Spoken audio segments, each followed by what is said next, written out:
त्यामुळे ती पहिल्यांदा मोदी सरकारने मान्य केलेली आहे. इतकं जर ओबीसींच्या बद्दल प्रेम होतं तर इतके वेळा प्रत्येक जनगणनेच्या वेळी, म्हणजे काँग्रेस सरकारच्या 50 वर्षाच्या काळात प्रत्येक जनगणनेच्या वेळी ॲटलिस्ट 2070 नंतर तर दर जनगणनेला ओबीसीची जनगणना करा असा त्या ठिकाणी आग्रह होता. काँग्रेसने तो कधीच मान्य केला नाही.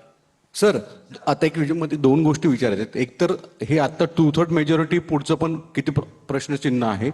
अशा परिस्थितीमध्ये 2031च्या आधीच्या लोकसभेला काय होईल आणि जर करायचं असेल तर काय करावं लागेल. दुसरा मुद्दा, प्रादेशिक पक्ष जे आहेत त्यांचा असा सूर आहे, म्हणजे साऊथ मधले असतील किंवा महाराष्ट्रातला जर मनसेसारखा विचार करायचा असेल, उबाटासारखा विचार करायचा असेल, त्यांचं स्पष्ट मत आलं की हिंदी काऊ बेल्टमध्ये हे मतदारसंघ अधिक वाढवण्याचा अजेंडा होता आणि प्रादेशिक भाषा असणारे पक्ष असतील तिथे तिथल्या पक्षांना संपवणं हा एक अजेंडा होता. मला एक सांगा की जर सगळ्या राज्यांमध्ये सारख्याच जागा वाढत आहेत, समजा उत्तर प्रदेशामध्ये 50% वाढतात तर महाराष्ट्रातही वाढत आहेत. तुम्ही तर महाराष्ट्राचे पक्ष आहात ना, त्यामुळे आज जेवढं पर्सेंटेज तुम्हाला इथे आहे तेवढंच पर्सेंटेज तुम्हाला मिळत आहे. कुठेही असं तर होत नाही आहे की युपीच्या आणि बिहारच्या जागा वाढतात आणि महाराष्ट्रात वाढत नाही आहेत. महाराष्ट्रातले तेवढ्याच वाढत आहेत. त्यामुळे मुळामध्ये वेगवेगळी कारणं शोधण्याचा प्रयत्न आहे. महिला विरोधी लोकांचा कारण शोधण्याचा प्रयत्न आहे. तुम्हाला मी सांगतो 2029ला हे लागू होईल. त्याकरता महिला या सगळ्या पक्षांना वटणीवर आणतील. सर सर सर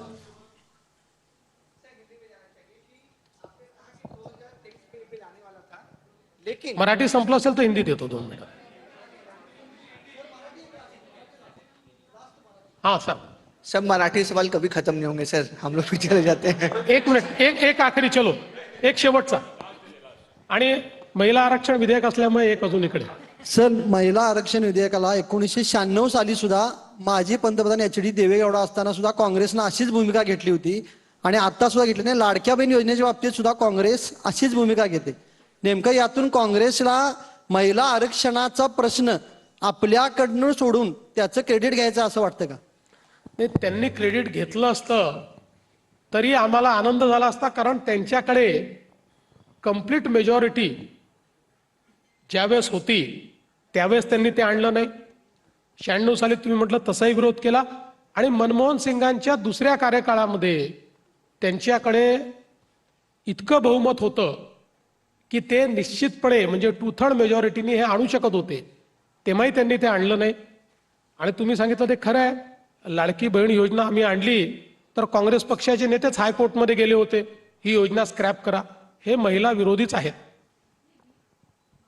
सर, एक इथे तो आम्हाला प्रतिनिधित्व दिसतंय, 80% महिला आहेत मंचावर.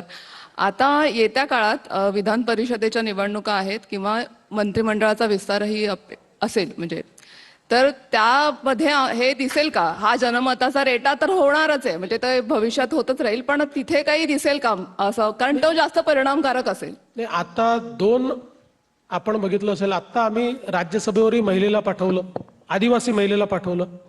प्रश्न असा आहे की नाही, राष्ट्रपती महिला तर आहेच, म्हणजे महाराष्ट्रामध्ये तर सगळ्या प्रमुख पदांवर आम्ही महिला आणल्या. मला ते सांगायचंच नाही. मला आपल्याला हे लक्षात आणून द्यायचं आहे की जर राजकीय पक्षांनी महिलांना उचित प्रतिनिधित्व दिलं असतं तर हे बिल आणण्याची आवश्यकता होती का? मानव